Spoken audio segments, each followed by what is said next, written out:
Hello everyone, मेरा नाम है रेनू कौशिक। तो गाइज़ कैसे हैं आप सब? आई होप गाइज़ आप सब अच्छे होंगे। आज का जो हमारा टॉपिक होने वाला है गाइज़, वो है मेरा मेमोरी हिरार्की, जो एग्ज़ाम पॉइंट ऑफ व्यू से बहुत ही ज़्यादा इंपॉर्टेंट होने वाला है गाइज़। और हर बार एग्ज़ाम में यहाँ से क्वेश्चन पुट अप होते ही होते हैं। तो इस वीडियो को देखने के लिए गाइज़ आपको देखनी होगी इससे पहले वाली जो मेरी वीडियो है उसमें मैंने टाइप्स ऑफ मेमोरी कराई है, ताकि इस पूरे टॉपिक की आपको बहुत ही अच्छी अंडरस्टैंडिंग मिल जाए। उसको ज़रूर देखिएगा गाइज़। आइए बात करते हैं, आज के टॉपिक पर चलते हैं। सबसे पहले मैं बात करूँ गाइज़, मेमोरी क्या है? मेमोरी हमारी क्या होती है गाइस? मेमोरी होती है हमारी स्टोरेज डिवाइसेस। क्या होती है हमारी स्टोरेज डिवाइसेस? जिसको दो पार्ट में डिवाइड किया जाता है। मैंने बताया था आपको, एक वॉलेटाइल होती है, एक होती है आपकी नॉन वॉलेटाइल। या मैं बात कर सकती हूँ कि प्राइमरी और सेकेंडरी। प्राइमरी के अंदर दो होती हैं, आपकी रैम रोम, और सेकेंडरी के अंदर आपकी हार्ड डिस्क बताई थी मैंने आपको, CD DVD बताई थी। और उसके बाद मैंने बताया था आपको कि आपके रिमूवल डिवाइसेस होते हैं और आपके फिक्स डिवाइसेस होते हैं। ये तो था मेरा पुरानी वीडियो के बारे में गाइज। आज का जो हमारा टॉपिक होने वाला गाइज, वो हमारा 5 हिरार्की पर है, कि हमारी 5 टाइप ऑफ हिरार्कीज़ होती हैं, जिसके अंदर मैंने बताया था कि मतलब आपकी जो मेमोरीज़ होती है ना, उनको एक हिरार्की में लगाया होता है, एक लेवल में लगाया हुआ होता है, कि first level, second level, third level, fourth level.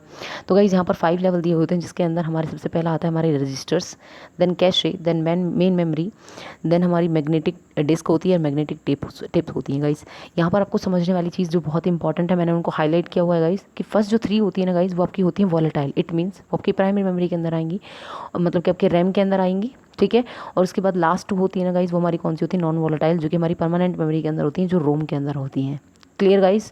उसके बाद हम बात करते हैं, यहाँ पर गाइज आप देख रहे हैं कि यहाँ पर क्या है, आपको एक पिरामिड दिखाई दे रहा होगा, कि जिसके अंदर क्या है गाइज, कि एक पिरामिड के अंदर आपको लेवल दिखाई दे रहे हैं।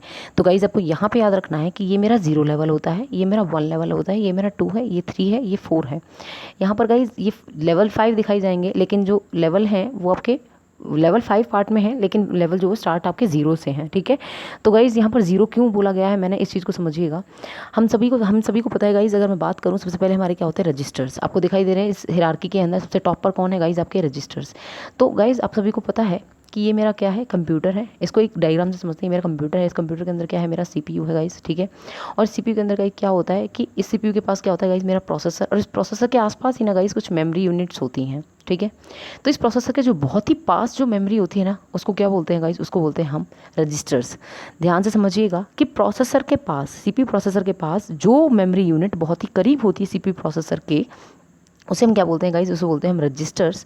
और ये हमारी क्या होती है? हमारी small set of data holding process होता है, जो कि पार्ट होता है हमारे कंप्यूटर प्रोसेसर का। और ये रजिस्टर्स जो होते हैं वो हमारे 2 होते हैं गाइज। एक होता है हमारा MAR, ठीक है, और एक होता है हमारा MBR। यहाँ से क्वेश्चन आ सकता है गाइज, ध्यान से समझिएगा। MAR का मतलब क्या होता है? MAR का मतलब होता है मेमोरी एड्रेस रजिस्टर। मतलब कि उन एड्रेस को स्टोर करता है जिस पर हमारा जो CPU है ना, वो वर्क करता है। ये उन एड्रेस को क्या करता है? स्टोर करता है। इसलिए इसको क्या बोलते हैं? Memory address register. इसकी फुल फॉर्म आ सकती है गाइज। मेमोरी बफर रजिस्टर्स क्या होता है? मेमोरी बफर रजिस्टर्स को हम MDR भी बोलते हैं। मेमोरी बफर का मतलब क्या होता है? स्टोर करना किसी चीज़ को। MDR का मतलब क्या होता है? Memory data register. मतलब कि वो जो डेटा या किसी कंटेंट को स्टोर करने के लिए जो रजिस्टर्स यूज़ किए जाते हैं, वो आपके मेमोरी बफर रजिस्टर या मेमोरी डेटा रजिस्टर्स कहलाते हैं। Clear guys? उसके बाद हम बात करते हैं गाइज, कि हमारा सेकंड आता है हमारी कैशे मेमोरी, ठीक है। पहले क्या आती है? हमारे रजिस्टर, जो हमारे CPU प्रोसेसर के बहुत ही करीब होते हैं। उसके बाद हम बात करते हैं कैशे मेमोरी। देखिए गाइस, कैशे मेमोरी क्या होती है? मैं सिंपल वर्ड्स में बात करूं तो मैंने यहाँ पर बताया आपको कि क्या है? CPU है। CPU जो है वो डायरेक्ट कनेक्ट किससे होता है? वो हमारी मेन मेमोरी से कनेक्ट होता है। ये क्या है? मेरा CPU, जो डायरेक्ट कनेक्ट किससे है? मेरी मेन मेमोरी से कनेक्ट होता है, ठीक है।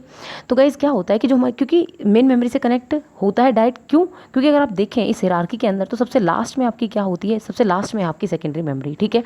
तो सेकेंडरी मेमोरी से कनेक्ट होने में जो हमारा CPU है बहुत ही ज़्यादा टाइम लेता है, ठीक है।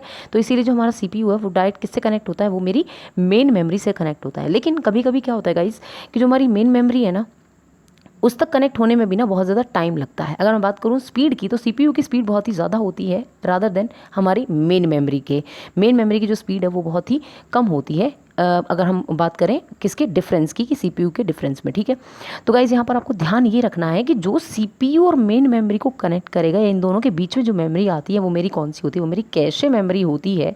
यहाँ पर आप देख रहे हैं कि ये मेरा CPU है, इसके पास वाली मेमोरी रजिस्टर है, और उसके बाद वाली जो है वो मेरी क्या है? कैशे मेमोरी है, ठीक है, जो किससे कनेक्ट है? मेरी CPU से कनेक्ट है। यहाँ पर आपको ये समझना है गाइज, इंपॉर्टेंट चीज़ जो है वो ये है कि अगर आपसे कोई भी पूछे कि कैशे मेमोरी क्या होती है, तो कैशे मेमोरी आपकी वो मेमोरी होती है जो क्या करती है, जो आपकी मेन मेमोरी में जो टाइम लगता है ना, मेन मेमोरी का जो टाइम होता है ना, उस टाइम को क्या करती है, उस टाइम को कम करती है, ताकि CPU जो है ना वो मेन मेमोरी से डेटा ना ले, बल्कि किससे डेटा ले ले, कैशे मेमोरी से ले ले, क्योंकि कैशे मेमोरी के अंदर भी सारा डेटा वही होता है जो मेन मेमोरी के पास होता है, और डायरेक्ट हमारा कनेक्ट किससे होता है, लेकिन हमारी मेन मेमोरी से होता है। Clear guys? तो इन दोनों के बीच में जो मेमोरी होती है, जो छोटी एक स्टोरेज होती है, उसको क्या बोलते हैं, उसको बोलते हैं कैशे मेमोरी।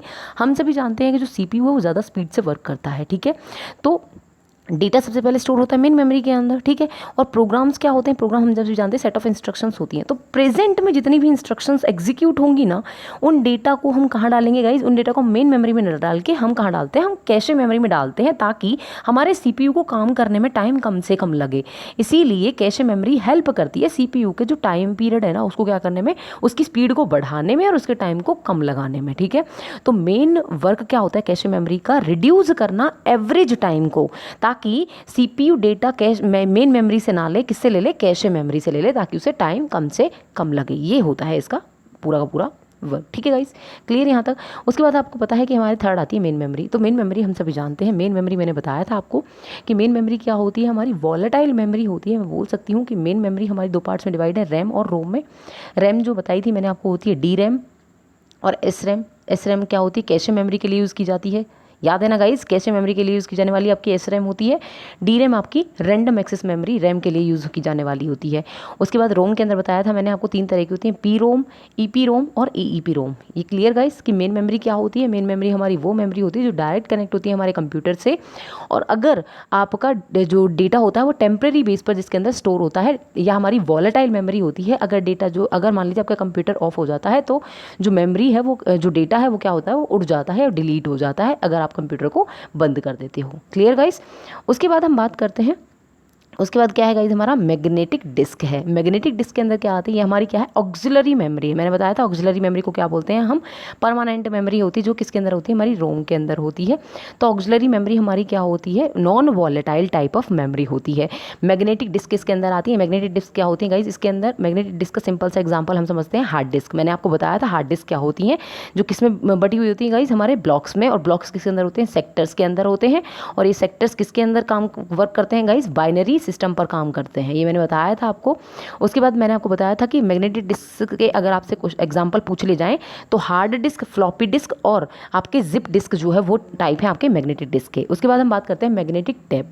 मैग्नेटिक टेप क्या होते हैं गाइस, मैग्नेटिक टेप हमारे वो टेप होते हैं जो किसी भी साउंड, किसी भी पिक्चर्स या किसी भी कंप्यूटर डेटा को रिकॉर्ड करने के लिए आपके यूज़ किए जाते हैं। अगर आपने कभी भी कैसेट देखा हो, तो कैसेट के अंदर गाइज आपने सर्कल देखे होंगे, उन सर्कल्स के अंदर आपने क्या देखा होगा, थिन प्लास्टिक की एक लेयर देखी होगी। तो ये थिन जो प्लास्टिक लेयर होती है ना गाइज, या थिन प्लास्टिक जो रिबन्स होते हैं, इन्हीं रिबन्स को हम यूज़ करते हैं किसी भी साउंड को, किसी भी पिक्चर्स को, किसी भी कंप्यूटर डेटा को रिकॉर्ड करने के लिए। तो ये हमारे क्या होते हैं गाइज, ये हमारे क्या होते हैं, ये थिन रिबन हमारे क्या कहलाते हैं, थिन जो रिबन्स की जो लेयर होती है, इसको हम बोलते हैं मैग्नेटिक टेप। Clear guys? अगर आपसे सेकेंडरी स्टोरेज के अंदर और भी एग्जांपल पूछे तो आपको याद रखने हैं गाइस, एक होता है आपका SSD, सॉलिड स्टेट ड्राइव, आपको याद रखना है। यहाँ से क्वेश्चन आ सकता है कि आपके कौन होते हैं सॉलिड स्टेट ड्राइव, क्या होते हैं गाइस, आपके जो मैकबुक के अंदर यूज़ किए जाते हैं, ये वो सॉलिड स्टेट ड्राइव हमारी एक ऐसी ड्राइव होती है, या वो मेमोरी सिस्टम होते हैं जो आपके मैकबुक के अंदर यूज़ किए जाते हैं, जिनसे आपका जो मैकबुक है ना, जो आपका सिस्टम होता है, वो बहुत ही क्या हो जाता है, बहुत ही उसका वेट बहुत ही कम हो जाता है, ठीक है, और बहुत ही स्मूथली वर्क कराता है आपके सिस्टम को।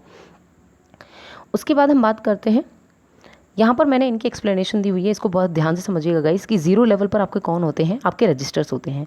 अगर मैं आपको समझाने की कोशिश करूँ तो यहाँ पर ध्यान से समझिएगा कि रजिस्टर्स क्या होते हैं, जो प्रेजेंट होते हैं, डायरेक्ट कनेक्टेड जो है क्या है, registers are present which are contain inside the CPU, जो CPU के आसपास ही होते हैं। Since they are presented inside the CPU, they are least access time. आपको पता है, मैंने बताया था सबसे कम टाइम कौन लेता है गाइस, रजिस्टर्स लेते हैं, ठीक है। They are most expensive guys, हर एक पॉइंट को ध्यान में रखना है, बहुत ही एक्सपेंसिव होते हैं, साइज में बहुत ही स्मॉलेस्ट होते हैं। रजिस्टर्स इंप्लीमेंटेड किए जाते हैं किसके थ्रू गाइज, किसके थ्रू बनते हैं रजिस्टर्स, आपके फ्लिप फ्लॉप। अगर आपसे क्वेश्चन में पूछ लिया जाए कि रजिस्टर्स किसके थ्रू बनते हैं, फ्लिप फ्लॉप के थ्रू बनते हैं। लेवल 1 आता है हमारा कैशे मेमोरी। कैशे मेमोरी क्या होती है गाइज, हमारी पता है हमें कि जो फ्रीक्वेंटली एक्सेस करते हैं ना, जिसके थ्रू हम प्रोसेसर को, वो हमारी क्या होती है, कैशे मेमोरी, जो मेन मेमोरी और आपके किसके CPU के बीच में वर्क करती है। ये क्या होते हैं गाइज, ये हमारे एक्सपेंसिव होते हैं। अगर मैं बात करूँ तो साइज़ में, तो साइज़ में कौन से साइज़ में होती है गाइज, आपके रजिस्टर जो होते हैं वो आपके केबी में होते हैं, जबकि आपकी जो कैशे मेमोरी होती है वो किस में होती है, वो एमबी के अंदर होती है। कैशे मेमोरी जो है वो किससे बनी हुई होती है गाइज, मैंने बताया था आपको, स्टैटिक रैम का यूज़ करती है।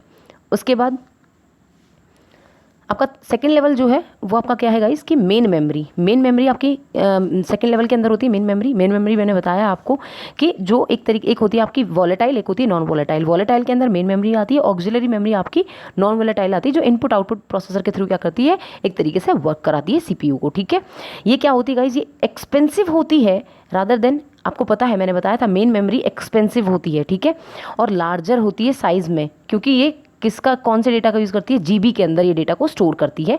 और मेन मेमोरी जो होती है ना वो हमारी कौन सी उससे बनी हुई होती है, डायनेमिक रैम। एक एक पॉइंट को मैंने यहाँ पर इंक्लूड किया है, अगर आपसे नोट बन सके तो मेरे हर एक पॉइंट को ध्यान में रखिएगा गाइस, बहुत ही इंपॉर्टेंट। और यहीं से क्वेश्चन बनता है कि मेन मेमोरी किससे बनी हुई होती है, रजिस्टर्स किससे बने होते हैं, रजिस्टर की स्पीड क्या है, रजिस्टर का टाइम क्या होता है।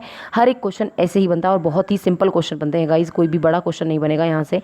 थर्ड लेवल आता है, थर्ड लेवल के अंदर क्या होता है, सेकेंडरी स्टोरेज हमारे आते हैं, जिसके अंदर आपके मैग्नेटिक डिस्क आते हैं, लाइक आपकी हार्ड डिस्क, जिप डिस्क और आपकी फ्लोपी डिस्क। ठीक है, जो कि डेटा के बैकअप स्टोरेज के लिए यूज़ की जाती हैं, जो चीपर होती हैं देन मेन मेमोरी। लेकिन इसका साइज़ अगर बात की जाए तो ये टीबी में, टेराबाइट के अंदर डेटा को स्टोर करने का इनका एक तरीके से डेटा को स्टोर करती हैं। लास्ट जो लेवल है मेरा गाइज वो है मेरा रिमूवेबल, जो फाइल्स के लिए यूज़ किए जाते हैं, मैग्नेटिक टेप आपके जो होते हैं किसी भी साउंड, किसी भी साउंड को, पिक्चर्स को, कंप्यूटर डेटा को रिकॉर्ड करने के लिए यूज़ किए जाते हैं। जो चीपेस्ट होते हैं और लार्जेस्ट होते हैं साइज़ के अंदर, जो 1 से 20 तक टेराबाइट के अंदर डेटा को स्टोर करने की अपनी इनकी कैपेसिटी होती है। और इनको क्या बोलते हैं गाइस, बहुत इंपॉर्टेंट क्वेश्चन अगर आपसे पूछ लिया जाए कि वो कौन सी मेमोरी होती है जिसको आप टर्सरी उसके अंदर यूज़ करते हैं, तो टर्सरी जो आपकी स्टोरेज होती है ना गाइस, टर्सरी जो स्टोरेज है उसके लिए आप किसका यूज़ करते हो, मैग्नेटिक टेप्स का। ठीक है, वो डिवाइसेस कौन से होते हैं, आपके मैग्नेटिक टेप के अंदर प्रेजेंट होते हैं। या मैं बोल सकती हूँ गाइस कि इसके टर्सरी स्टोरेज के अंदर आप यूज़ कर सकते हो एसएसडी का भी, सॉलिड स्टेट ड्राइव भी, यूएसबी भी इसके अंदर आते हैं। ठीक है गाइस, इनको भी आप ध्यान रखिएगा।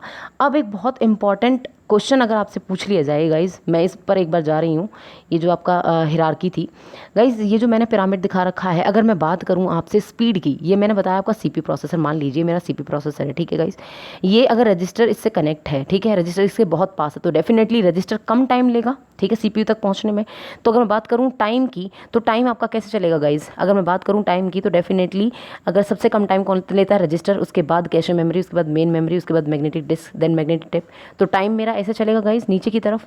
मैं बात करूँ स्पीड की, तो डेफिनेटली ये बहुत ही पास है इसके, तो स्पीड भी फास्ट किसकी होगी, रजिस्टर की स्पीड सबसे फास्ट होती है, उसके बाद cache memory, then main memory, then इसकी, तो स्पीड भी मेरी नीचे की तरफ चलेगी। मैं कॉस्टली की बात करूँगा, इस कॉस्टली सबसे ज़्यादा कौन पड़ता है, तो रजिस्टर्स आपके बहुत कॉस्टली होते हैं, तो कॉस्टली भी हमारी एरो किसकी तरफ जाएगी, नीचे की तरफ। आपको एक चीज़ याद रखनी है गाइज, बहुत इंपॉर्टेंट, अगर आपको याद ना रहे, क्वेश्चन आपसे पूछ लिया जाए कि स्पीड बताइए, कॉस्ट बताइए और क्या बताना है आपको, टाइम बताना है, तो इन एरोज़ को नीचे की तरफ कर दीजिएगा। आपको याद रहेगा कि आपके रजिस्टर्स की स्पीड बहुत हाई होती है, आपके रजिस्टर्स कम टाइम लेते हैं, और आपके रजिस्टर्स जो है वो एक तरीके से क्या, कॉस्टली भी बहुत ज़्यादा होते हैं। लेकिन अगर मैं बात करूँ साइज़ की, तो सबसे ज़्यादा साइज़ स्टोरेज किसकी होती है, इसकी, देन इनकी, then main memory, then cache, और देन अगर आपसे साइज़ पूछा जाए तो ये एरो ऊपर की तरफ कर दीजिएगा। ये बहुत ही अच्छी ट्रिक है और आपको याद भी रहेगी। मैंने पूरी कोशिश की है इस टॉपिक को बहुत अच्छी तरीके से कराने में गाइज। प्लीज़ इसके एक एक पॉइंट से आपके नोट्स बनेंगे और बहुत ही इंपॉर्टेंट आपकी जो ये वीडियो होने वाली है, इससे क्वेश्चन डेफिनेटली आता है। So thank you so much guys.